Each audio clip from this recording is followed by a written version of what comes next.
اللہ کا دیدار ہو رہا ہے، لیکن وہاں پر بھی اپنی امت کو یاد رکھا، وہاں پر بھی اپنی امت کو یاد رکھا۔ اور پھر وہاں پر صرف وہیں پر نہیں، کل قیامت کا دن ہوگا، اپنا سر سجدے میں رکھ دیں گے اور سجدے میں رکھ دیں گے۔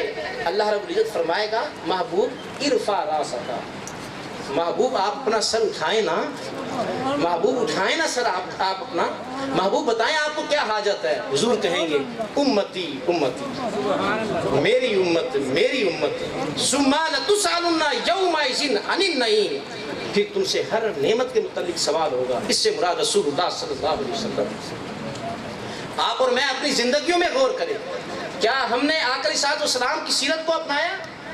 کیا اللہ نے یہ نہیں فرمایا تھا کہ میرے محبوب کی سیرت تمہارے لیے ایک بہترین نمونہ ہے؟ کیا اللہ نے یہ نہیں ارشاد فرمایا تم مغرب کے پیچھے چلتے رہے؟ انہوں نے اپنی خواتین کے جسموں سے لباس اتار دیا، انہیں عریاں کر دیا۔ ہماری خواتین نے ان کو دیکھتے ہوئے اپنے جسموں کو ننگا کر لیا۔ کیا تمہیں حضور کی شریعت نظر نہیں آئی تھی؟ کیا تمہیں سیدہ کائنات، سیدہ خاتون جنت، سیدہ فاطمۃ الزہرا رضی اللہ تعالی عنہا کی سیرت نظر نہیں آئی؟ آپ نے تو کہا کہ بہترین پردہ یہ ہے، نہ کسی عورت نے غیر مرد کو دیکھا ہو، نہ کسی غیر مرد نے عورت کو دیکھا ہو۔ تمہیں یہ شریعت کیوں نہیں نظر آئی؟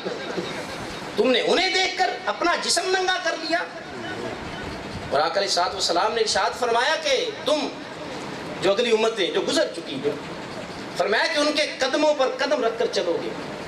مطلب یہ کہ جس طرح انہوں نے کیا ہوگا تم بھی ایسے کرو گے، جس طرح وہ کرتے۔ اور آج دیکھ لیں ایسا ہی ہے، نوجوانوں کو دیکھ لیں، انہوں نے دیکھا کہ مغرب کے لوگ یورپین کنٹریز میں، ان علاقوں میں ان کے نوجوان وہ کچھے پہنتے ہیں، ان کا گھٹنا ننگا ہوتا ہے، انہوں نے بھی اس طرح کچھے پہننا شروع کر دیے۔ یہ نوجوانوں کا حال ہے، یہ نوجوانوں کا حال۔ اگر شلوار پہنے کہاں پر اپنے گھٹنے ننگے کر لیے، شلوار پہنے تو ٹخنے چھپا لیتے۔ کیا تم نے ضد باندھی ہوئی ہے اللہ سے؟ اللہ نے